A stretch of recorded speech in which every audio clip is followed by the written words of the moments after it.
Welcome back to Duncan Aviation TV. We have another guest today. He is the avionics manager from the Scottsdale Satellite Shop. Everyone introduce Marko Camargo. How's it going today, man? Good, how are you? Good. Good to be here. Thanks for stopping by to our new show. Yeah, thank you guys for having me on. Yeah, so you work at the satellite shop in Scottsdale, Arizona. Correct, yep. And is Scottsdale the part of Phoenix that's sort of like country western, like stucco houses, like kind of that cool downtown area? It can have it. They have what's called downtown Scottsdale, which is like the old rodeo type, all the old type houses, things like that. And then you have the airport where we work, a little bit higher end, a lot of corporate business places, things like that. They have the Barrett Jackson in that area, Westworld of Scottsdale, Arabian Horse Show, all that good stuff. So yeah, definitely a lot going on right there in North Scottsdale, where the airport's at. There like a fun nightlife there? Yeah, especially downtown Scottsdale. Yeah, there's a pretty big nightlife actually. A lot of clubs, a lot of bars, things like that, a lot of museum shops, things like that. So it's a very, very fun time. Yeah. So are you from Scottsdale or? So I'm originally from Phoenix, which is it's the main city. Been there all my life. Went there all my life between Mexico City and Phoenix. So I speak Spanish and English. So kind of a thing to know out there is being bilingual in Phoenix, Arizona. You get a lot of Spanish speakers and English speakers. So it comes in handy. So yeah. I have some hometown friends who moved out there. I think they're in Peoria. Yeah, Peoria. And I go there like once a year. I love it down there. Really? If I were to move somewhere, it would be down there. Yeah. Especially people love it for the weather. It's beautiful out there all year round. Even right now in the wintertime, it's still beautiful out there. So yeah. So how are you here? And this is a nice winter for us. Does this suck for you? You know what? It's not that bad. I was coming here expecting it to be 20 degrees, and I checked the weather, and I was like, oh, Arizona weather. I'm happy there. You know what I mean? No blizzard this time, so I was thankful for that. But no, I'm comfortable here. Got a little rain, which is nice. Semi-rare in Scottsdale area, but it's nice being here right now. Yeah. Yeah, it's been pretty nice. So you talked about that nightlife in Scottsdale. Like, what do you partake in that? Do you go out with friends? Do you have a niche hobby that you do while you're there? What do you do outside of work? I used to. I'm married now. I have 2 kids, but back in the day, yeah, I used to. Love to go to salsa clubs. So, me and my friends, we used to go dancing and having a good time. But now, yeah, I'm just dedicated father, with my 2 kids, and dedicate most of my time to them, honestly. Yeah. Well, congrats on the kids. How long have you been married? Thank you. Been married about a year and a half now. I'm married civilly, but I am Catholic, so I'm getting married through the church here at the end of the year. So that I'm looking forward to that a lot. That's awesome. I'm pretty far. I'm living the bachelor life, but I love going to weddings, hearing about them and everything. So. Nice. Do you go out and whatnot, or? Yeah, not as much to do in Lincoln as there is in Scottsdale. Right. Right. I make do when I can, Good to hear. More low-key life out here, huh? Yeah, very much. Yeah. But you got to go to the city sometimes. Right. Have a ball. Yeah, exactly. Get out. Yeah. So tell me, what does a avionics manager do? Like, if I'm the customer, what sort of problems am I bringing to you, and how are you helping me out? So my main role as a manager, and keep in mind I'm new to this, but my main role as a manager is to support my team mostly. On here in Scottsdale, most of my team deals with the customer. They talk to the customer. They're most of the interface is between my technicians and the customer, and it's my job to support them to not only keep my technician team happy, but also they keep the customers happy, right? So whatever it is they need in terms of if it's running a tool to them, or to make something happen that day, I will do that. If it means talking to a customer because there's some logistical support that needs to be done, I'll step in at that point. But most of the time, like I said, coming from a technician aspect, most of the customers know me. They'll call me, daily, check in with me, see how everything's going. But I guess that's one of the big hurdles now, is not necessarily focusing so much on the customers, but on my technicians, so that technicians can keep customers happy, right? That's where Duncan Aviation's big on the customer service side of things. Yeah. And especially if I need to step in and get involved with something, whether it's for the good or the bad, I'm here to support my team and, of course, keep the customer happy in the end. So what I'm hearing is you're sort of like if something's going bad, or just to make things the best as they can be, you sort of do all these different odd jobs and sort of like make sure things are flowing smoothly the whole time. Yeah. That's basically my role is pulling everything and everybody together, right, and making it happen. So yeah, basically. So do you think that's always been an inherent trait of you, like being a connector, or is that something you've learned on the job? To be honest, I think it's inherent to me. Most of the time, I can connect with anybody and everybody about anything. I'm very multifaceted in terms of, I do a lot of reading, have a lot of hobbies, things like that. So I know just enough about everything to hold a conversation, and you know what I mean. So that's helped me a lot to talk to customers and connect and, reach out and things like that. So yeah, definitely. And that's good. Just knowing a little bit about everything, I try to know everything about everything, but sometimes if you know just enough, gets things flowing with people, and they think, or you can pretend to know. Yeah. Sometimes you just gotta know what to say, when to say it. Right. And then that's exactly what I have to do, is adapt to my, not even customers, whether it's my technicians, customers, even family, friends, whatever it is. Keep it light, keep it friendly, and keep it fun, right? Yeah. It's and also professional at the end of the day, but you can go there sometimes too. So. So you said you're pretty new at Duncan Aviation. I'm new in the manager position. Oh, I've been so at Duncan Aviation okay. for about 5 years. Yeah. Okay. Were you always fascinated by like the technical aviation, or was this out of the ballpark for you to work at a place like Duncan Aviation? So my background is, so I had always wanted to be a pilot, and then my background has also been IT wise. So I've always loved tech, gadgets, things like that. So I started going to school to become a pilot, and then found out that it wasn't for me. Found out that I could work with my hands and electronics, in the aviation world, and sure enough, found the industry, or the avionics industry. I was working at MD Helicopters and found out about Duncan Aviation and how family oriented they are. And that's one thing I've always looked for, somewhere to make my little niche and grow with somebody. And somebody who actually cares and supports you as both a family member, employee, and et cetera. So when I heard about Duncan Aviation, I thought that was the right opportunity. And then I applied, and sure enough, I got in. And my prior manager, Josh, was the one that gave me the opportunity, not knowing the business side of aviation, but he was the one that gave me the opportunity to get my foot in the door and trained me up, and here I am now.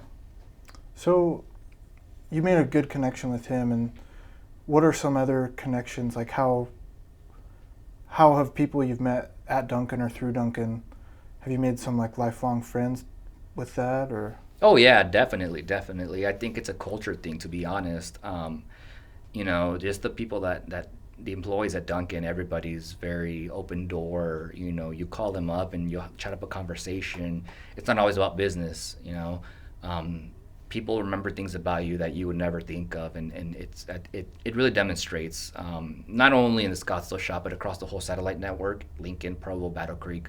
I feel like it's amazing. Outside of the work culture is the people here, outside of there. I mean, what they'll invite you to and what they'll talk to you about and things like that. It's really, really been an amazing experience. Yeah. Yeah. You're probably a mentor for some people too. They'll probably talk about that you helped them along and everything. Right. And I hope so. I mean, I try to stay humble about things. I just teach what I know, and I pass it on. And if you retain it, you retain it. If not, no worries. You know what I mean? It's up to the person how much they want to retain and how much they want to pass on, right? So I don't necessarily see it as mentorship, but just passing things along, right? And staying humble about it. If people are thankful for it, great, pass it on. That's all I ask, right? And keep it going. Yeah. One thing that was kind of cool that you talked about was how you said you're going to be a pilot, but it wasn't for you. So then you kind of shifted towards the more technical IT. That's pretty cool how you're resilient about that. Like, did it suck in the moment, but now looking back, you're like, that was the right move? Like, how have you moved through challenges like that? You know what? In the end, I didn't understand what I was going through. It was pretty bad, because you go through your whole life thinking that you want to do something, and then it turns out you don't. But I'm a big believer in God, and that He led me down this road for a reason. biggest thing was I didn't realize how good I had it knowing what I wanted to do. And I didn't know that I had it like that. No, I never even thought about becoming a mechanic up until the point that I got out of pilot school, or flight school. Then I realized, hey, I can put my knowledge of electronics and love for it and still work on airplanes, which I love also. It's aviation in my family is a big thing. So to keep it going and to be able to do something I love and to go to work every day and apply it, that to me was amazing. So in the end, it all worked out great. Maybe in the beginning I understand it, but it's been a great, a great path. So. Do you have any advice? You are a technical person. Do you have any advice to someone who isn't technically brained, like maybe how they could work on being better at that sort of stuff? Yeah, definitely. I mean, start basic. Don't throw yourself into a whole airplane or a whole car. Even starting with as a computer. Buy yourself a computer and mess with it. What's the worst that happens? You break it. Okay, well, you buy a part and you replace it, and now you learn how to replace a different part, right? Things like that. So definitely a lot of now you have the school of YouTube, things like that. So if you really want to be there in that position, by all means, get yourself something small and pick up, there's a lot of resources on the internet nowadays. So one of the biggest things though that I do recommend is the critical thinking part, things like that, putting places where they go. Another thing that I would recommend is I don't know if you ever heard of Sudoku. Sudoku teaches a lot of discipline and putting things where they go, things like that. I feel like that's one game where it teaches you to be disciplined and oriented towards putting things where they go. And being technical oriented is, putting things where they go and making it right. So that's the basis of Sudoku, basically. So that's another thing that I've recommended before. So yeah. I'm going to start doing more of that. I haven't played forever, but I've never put those two and two together. Right, yeah, definitely. And that comes from my former manager too. He's the one that taught me about that. So yeah. I like how you said that. You're lucky that you knew what you wanted to do, and even though you had to change course a little bit, a lot of us are looking for what we want to do, and it's so nice to have that feeling of purpose and clarity and everything. Yeah, it really is. I hear a lot of people that don't know what they want to do in life, and it really does suck to hear, but it's just a matter of really exploring and finding your passion, and it doesn't matter, whether it's the money or the relocation or everything else that comes along. If you enjoy it and you're truly passionate about it, everything will come along with that. And it's sort of like going to a buffet of foods that you've never seen before. You got to try some kind of weird looking stuff sometimes if you don't know what you want. Yeah. And maybe you'll hate it, maybe you'll love it, but you're not going to know how it tastes if it's just sitting on your plate, Yeah, exactly. My one thing would be try more than once. Try it more than once. Don't just try it once and give up. Try it more than once. Keep going, and you might build a passion for it. You might not even realize it in the moment. So that's my biggest thing. I need to write some of this stuff down. Commit it to the memory. So what would you say, like you've talked about being pretty religious and being resilient, being able to try things. What are some other things that you feel make up Marko? Deep question, I know. I know. I have to think about that one. I guess disciplined with myself. Being disciplined myself, holding myself to high standards, whether it's in my work, my family life, my personal life, things that my goals and the needs that I need to meet to not only keep myself happy, but keep everybody else around me happy. Not everything is about one person. For example, this company. There's some times where you have to come to make a decision that you might not be happy about, but at the end of the day, we are here for the customers, for the employees, for everybody else. So sometimes things need to be made, and I have to have the discipline to find the words, to make the decisions that need to happen, to keep everything flowing smoothly. So like I said, one thing is discipline with myself, like I said, at home or work. It's a big deal for me. Well, I definitely understand why you got your promotion. Thank you. Appreciate You're that. shooting above the stars, man. Thank you. So this new work life, you took a step back from going out, clubbing, doing all the young kid stuff. Mm-hmm. So what do you do with your family? Like, do you guys go to parks there, or hiking, something like that, or? Yeah. So, funny enough, I have a 5-year-old and a 1-year-old, and I love taking them to the park, teaching my 5-year-old how to ride their bike. I'm into the RC cars a lot, so I've been sitting down with my kid and building those. He loves puzzles, things like that. Yeah, and two boys, they're wild, so they keep me on my toes. You know what I mean? Play fighting, running, biking, whatever is outside, you name it, we're there. We haven't gone quite to hiking yet. It's not it just now started becoming Yeah. good temperature in Scott and Phoenix, but I'm hoping to that's our next move is taking the bikes to the mountain or something and going out there because they love the outdoors. So I'm hoping to go for that. Yeah. The RC cars were awesome when I was that age too, and Yeah. get the ones that go on muddy terrain and all that. Oh yeah. Oh yeah. We actually have a guy coming in for our next episode that I believe he has done those RC races, but he went to the pros basically. Oh, okay. Yeah. And Yeah. he's got all these videos of competitions and he's breaking speed records and stuff. So Oh wow, yeah, that's cool. Yeah. Like I said, I do a little bit of everything. So like one of my last projects, my son wasn't obsessed with Jurassic Park for a long time, so I bought him what's called an RC crawler, and I custom painted it in the Jurassic Park format and everything for him. So he loved that. And, built him a little 3D printed cage for his dinosaurs and things like that. So like I said, I dabble in a little bit of everything. So nothing professional like the guy that you're gonna have next, but yeah, just enough to keep him happy and make his day. dinosaurs and cars. Yeah. As a 5-year-old boy. Yep. Yeah. Yeah, exactly. That's what I live for, is that smile at the end of the day. That happiness, yeah. You 3D printed your own dinosaur cage for him? Yeah, exactly. I worked with a guy to design it and 3D print it. And it's, I don't know if you remember at the end of Jurassic Park where they have the T-Rex in the giant cage. I built something like that for his little dinosaur toys. So he has a little RC car hauling around this cage, so it's pretty fun and keep it cool. And he could stuff whatever he wants in there, and mostly dinosaurs, like I said. And yeah, we'll take it out to the trails of the park and he'll have a blast with it. Lucky kid. Yeah. Thank you.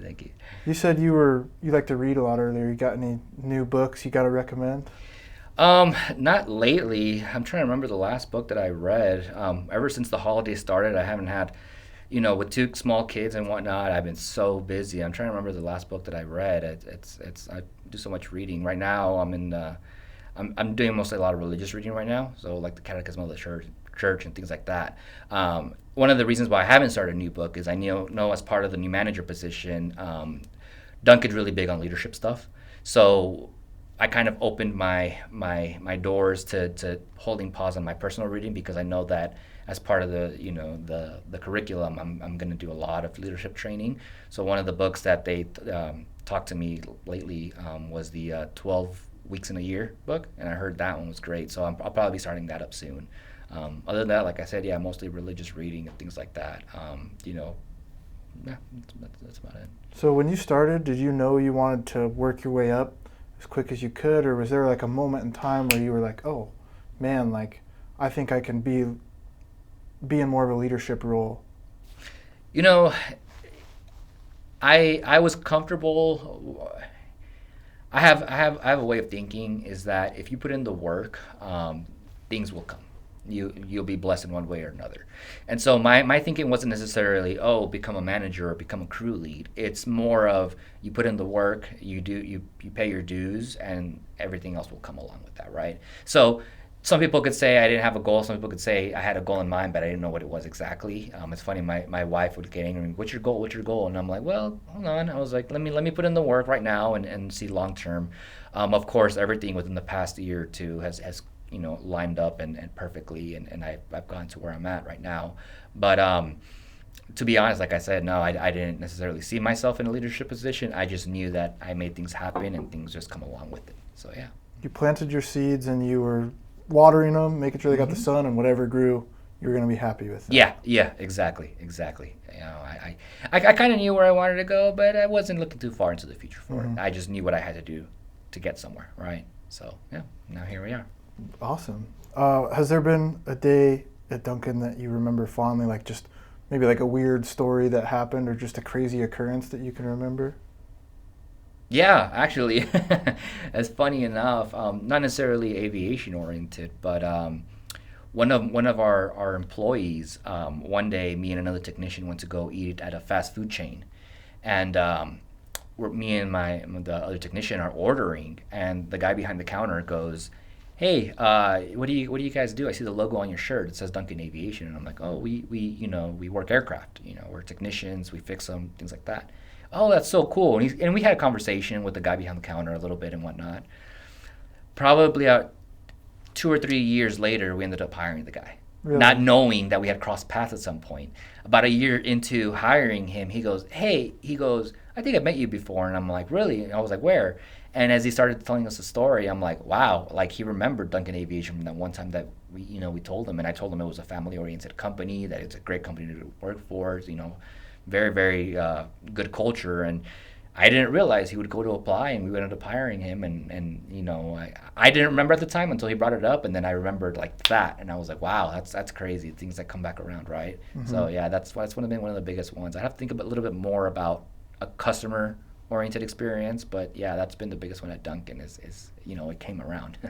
I've worn my Duncan shirts on vacations or anywhere but Lincoln, and there's sometimes people will come up to me and talk about Duncan, like it's pretty far-reaching and everything. So. Oh yeah, definitely. I've had people walk up to me with a Duncan shirt on and go, "Hey, I was in Lincoln, so and so." We'll strike up a conversation, and it's always a positive experience, whether they were an employee, a customer, even just getting a tour for some reason or another. They were really impressed. So it's a big conversation starter, working with Duncan. Yeah, definitely. Is there anything that you're really looking forward to in work and life in the next year or so? So like I said, yeah, getting married to my wife, through the Catholic Church. Other than that, supporting my team, making my employees, the best they can be, and passing that customer service on to the customers. We still have a young shop, but there's nothing wrong with that. I expect to start a good foundation for my technicians. Get them to the spot where where they can be, right, reach their potential, and just get the word out about Scottsdale and grow the shop in terms of the amount of work that comes in, keep people happy. Run it like a good, well-oiled machine. You know what I mean? Is if I provide and I support, everything will come along after that. So definitely that, yeah. If you guys ever want to shoot a video down there, let me know, because I'd love to go to Scottsdale and get out of the cold for a while, Yeah, of course. We can definitely work. I could definitely use the assistance with getting the word out there. We have a brand new battery shop that we opened up, and that's taken off. We have here shortly, we're going to have a calibration lab where we can, calibrate people's tools and things like that. So yeah, definitely expanding our capabilities, definitely expanding our technicians' capabilities, the experience-wise, and, they definitely have my support. I know a lot of customers would call me, and now it's time to call my other technicians, and they have my support 100%, and I'll be there to help out if they need me. I thought really at the satellite shops, I'm sort of a dummy sometimes, but I thought it was really just working on like stuff, screens and compasses and avionics in the cockpit. I didn't know you could do all these other stuff too, or starting to work towards that at least. Yeah. So we're expanding our capabilities quite a bit.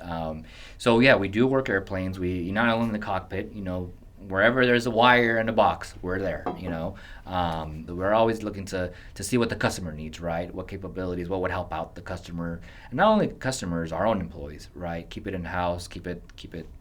Expand their knowledge, their reach, things like that. So definitely, yeah. You said you speak Spanish too. I learned a little bit in high school, but I want to kind of get back into it. It's harder when you're older, Yeah. But where's a good place to start? Like everybody else, I've heard Duolingo is a good place to start. And honestly, going abroad, I've heard a lot of people go to South America, even Central America, for 6 months at a time. Just go find somewhere to work, and throwing yourself in the middle of a situation. That's the best way to learn, right? You have no other option. You have no other. So it forces you. You retain things. Yeah. Let's put it that way. You retain things a lot easier. But if you're not interested in that, yeah, Duolingo, and even practicing with somebody that's a Spanish speaker. Speaking of that, we had a technician who was of Mexican origin, and he knew good enough English, but we hired him knowing that we were training him to become a full-time technician and 100% self-sufficient. So part of that was me working one-on-one with him to teach him English, so vice versa. And one of the biggest things I always told him was, I'm going to talk to you in English because it's going to force you to respond in English. You might get nervous, you might freak out, you might make mistakes, but that's how you learn. Making mistakes is okay. And there'd be at times where I would hand him over to the customer, and he'd get nervous, and I'm like, you got this. Just breathe through it, got through it, and put yourself in that situation to where, you can strive and make yourself. And in the end, he was proud of himself because he did get through it. I think it's mostly that being nervous, being that second guessing yourself, I guess, was his biggest hurdle. And after he got through it, everything was there. He knew more than what he thought he did. The nervousness is usually worse than the thing is. Yeah. Any sort of thing you do, Yep, exactly. But once you get past that mindset, like I said, it all falls into place. I remember Aeropuerto. That's airport, right? Yeah, yep. That was and I did sign language in college, and I remember this was airport, I think. I don't know why I remember those, but I guess it's perfect for the job I have now. Right, yeah. Going to Puerto Vallarta in March for my brother's graduation, so okay. Maybe I'll try down there. That's a fun place, yeah. You'll like it, and yeah, definitely that and baño. Remember that one? Yes. Bathroom. Yep. That'll definitely come in handy. Our boss is going down there the week before I am too. It's just kind of by happenstance, so yeah. Maybe she'll leave me a shot, and then I'll take it when right. I get there. So. Right. Is there anything you wanted to add or get off your chest to tell the people? No. I think that's basically it. Like I said, you got me in a nutshell, basically. So that's basically it. Yeah. Well, hey, I appreciate you coming and talking with us, Marko. And it sounds like you're really pushing things along in Scottsdale and making it stellar down there. So yeah, appreciate you guys and appreciate you guys having me down here. Yeah. Thanks, man. I appreciate it. Thank you. You have a good one. Thank you. Yeah.